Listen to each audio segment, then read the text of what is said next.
Magandang araw mga kababayan. Kahapon Mayo 2026 may pinaiyak si Senadora Risa Hontiveros. Statement ng ating butihing Senadora Risa Hontiveros. Siguro po para sa inyong mga wala dito, pero para sa amin na nandito, napakaraming nangyari. Takot na takot po ako na kailangan ko na magpaalam sa mga anak ko. At yung staff ko, 2 pintuan ang pagitan ko sa putukan. Yung staff ko na si Claire, na 20 years na sa akin, nandun siya sa labas. Siya sa 12-year-old son. Kinuwento niya sa akin late na tumatakbo siya, hindi niya alam kung saan siya pupunta. Kaya para sabihin niyo na walang nangyari. Napakasakit para sa aming lahat na nandito. And as I said, 2 pintuan na nagpo-protect sa akin sa putukan. Pero yung media, yung Senate staff, yung hindi naman makauwi dahil sila ang security, sila ang elevator, women and boys natin, nandoon po sila. So dear colleagues, napakarami nang nangyari. And one more thing, wala ho akong sinisisi. Pero nung pagkatapos ng lahat, pagtingin ko ng group natin, yung dating majority group, walang ni isa sa inyong nangamusta sa amin.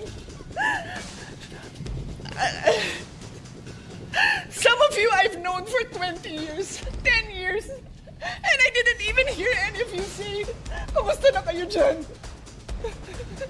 Napakasakit na sa akin.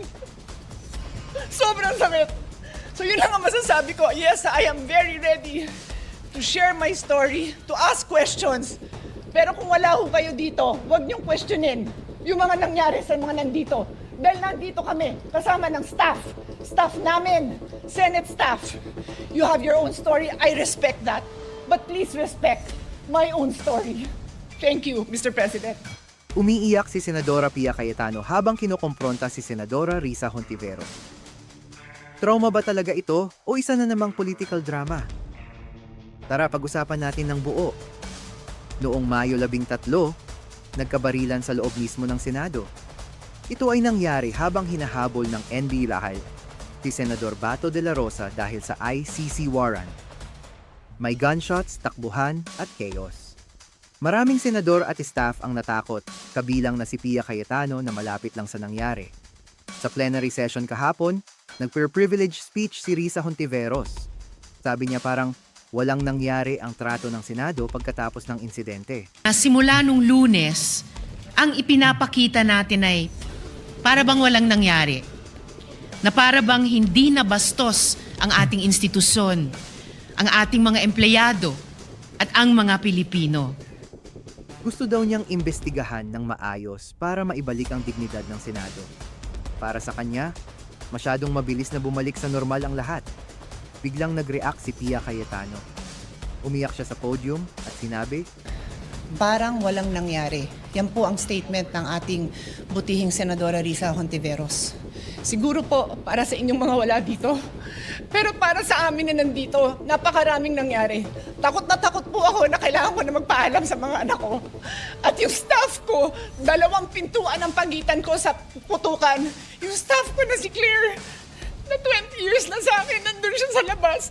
Siya sa 12-year-old son. Kinuwento niya sa akin late na tumatakbo siya, hindi niya alam kung saan siya pupunta. Kaya para sabihin niyo na walang nangyari. Napakasakit para sa aming lahat na nandito. And as I said, 2 pintuan na nagpo-protect sa akin sa putukan. Pero yung media, yung Senate staff, yung hindi naman makauwi dahil sila ang security, sila ang elevator, women and boys natin, nandoon po sila. So dear colleagues, napakarami nang nangyari. And one more thing, wala ho akong sinisisi. Pero nung pagkatapos ng lahat, pagtingin ko ng group natin, yung dating majority group, walang ni isa sa inyong nangamusta sa amin.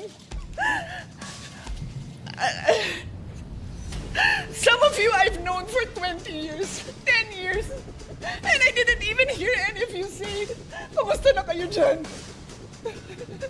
Napakasakit na sa akin. Sobrang sakit. So yun lang ang masasabi ko. Yes, I am very ready to share my story, to ask questions. Pero kung wala ho kayo dito, huwag niyong questionin yung mga nangyari sa mga nandito. Dahil nandito kami, kasama ng staff namin, Senate staff. You have your own story, I respect that.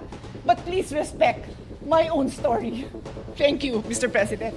niyakap siya ni Senadora Loren Legarda at Camille Villar habang umiiyak. Sobrang emosyonal. Ngayon, tanungin natin, Bakit parang laging si Risa ang nasa gitna ng kontrobersya?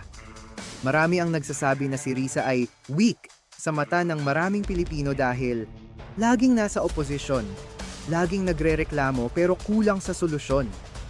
Paulit-ulit na inaatake ang Duterte administration at drug war, pero kapag may kaguluhan sa kanyang panig, tahimik. Maraming fake news at controversies na nakakabit sa kanya noon pa.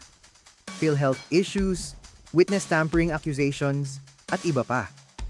Sa incident na ito, parang insensitive siya sa trauma ng ibang senador. Imbes na magbigay ng suporta, ginamit pa para i-question ang bagong leadership na pro-Duterte. Para sa marami, ito ay patunay na ang opposition ay ginagamit pa rin ng Senado para sa political attacks, imbes na tulungan ng institusyon. Trauma o political drama? Valid naman ang takot ni Pia, pero bakit parang ginagamit na naman ni Risa ang sitwasyon? Ano sa tingin nyo? Comment below. Kung pro-Duterte kayo at ayaw nyo ng ganitong drama sa Senado, i-like at i-share ang video na ito. Subscribe at i-bell ang notification para updated kayo sa mga susunod na developments sa impeachment ni VP Sara at ICC cases. Salamat sa panonood! Ingat tayong lahat. This is Public Matters PH. God bless the Philippines.